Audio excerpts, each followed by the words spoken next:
This next to last section of the syllabus deals with the history of economic thought. The reading you have done describes how, unbeknownst to themselves, the first economists began to emerge. They were the great jurisconsults of classical Rome, who were the first to theorize about the spontaneous market order. Then came the obscurantism of the Middle Ages.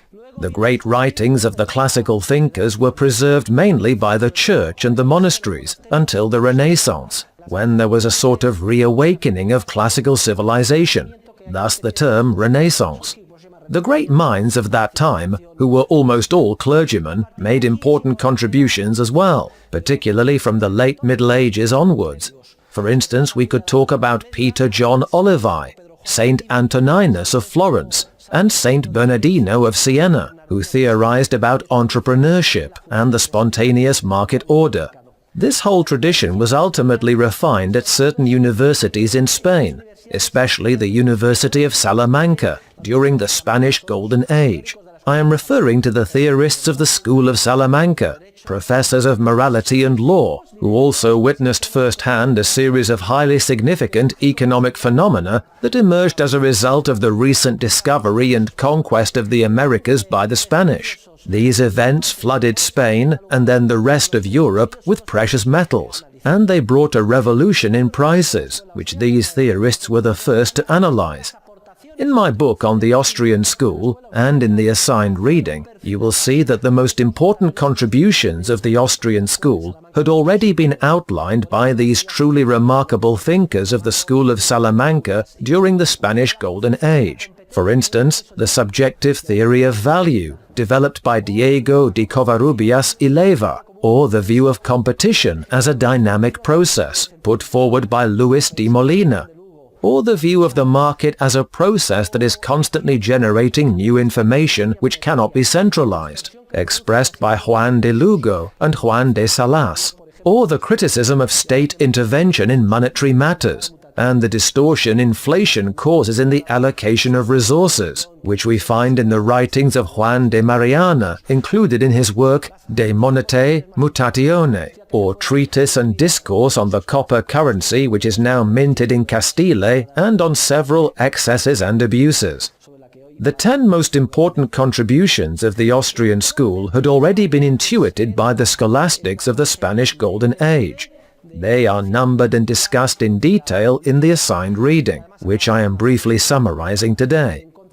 Unfortunately, Spain entered a stage of declining intellectual and political influence, and this decline was accelerated by the famous Black Legend against everything Spanish.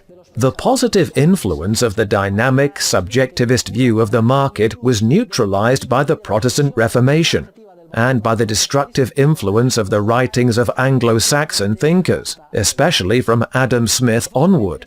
Such thinkers infected economics with the equilibrium virus and an obsession with the objective labor theory of value, which have rendered it sterile until very recently. Fortunately, in the history of thought, certain thinkers emerged, initially in connection with Karl Menger in Austria. In fact, etymologically speaking, the German word for Austria, Österreich, means the eastern part of the empire, Österreich. Reich refers to the empire and Öst to the east, thus the eastern part of the empire. The empire was the Spanish Empire, Austria was the eastern part, and Spain was the western part. And during the Spanish Golden Age, that is, the 16th, 17th, and even part of the 18th centuries, the Habsburgs, or House of Austria, ruled over all of Europe, until the Spanish branch ended with the death of Charles II the Bewitched. The empire consisted of Spain, parts of Italy, Flanders, and Austria. Of course, if you go to Austria, you will be told that though this is true, Austria was the leader and Spain was a dependent country. Well, the Spanish Empire was a worldwide empire that stretched from the recently discovered Americas to the Philippine Islands, which were named in honor of Philip II. All of this resulted in the spread of the subjectivist perspective based on the human being, who is not burdened with the Protestant doctrine of predestination, nor with any obsession with labor. Instead, our creative action is what determines whether we go to heaven or hell. The human being and his freedom lie at the center. The Protestant Reformation did untold harm to that liberal tradition. The obscurantist equilibrium view and the objective labor theory of value ultimately prevailed, due mainly to the efforts of the English classical school and their acolytes, including even Marshall, well into the 20th century. Nevertheless, a small group preserved the heritage of the Spanish tradition, since Menger kept it alive in Austria through what came to be known as the Austrian School of Economics, though I believe the Spanish school would have been a more suitable name.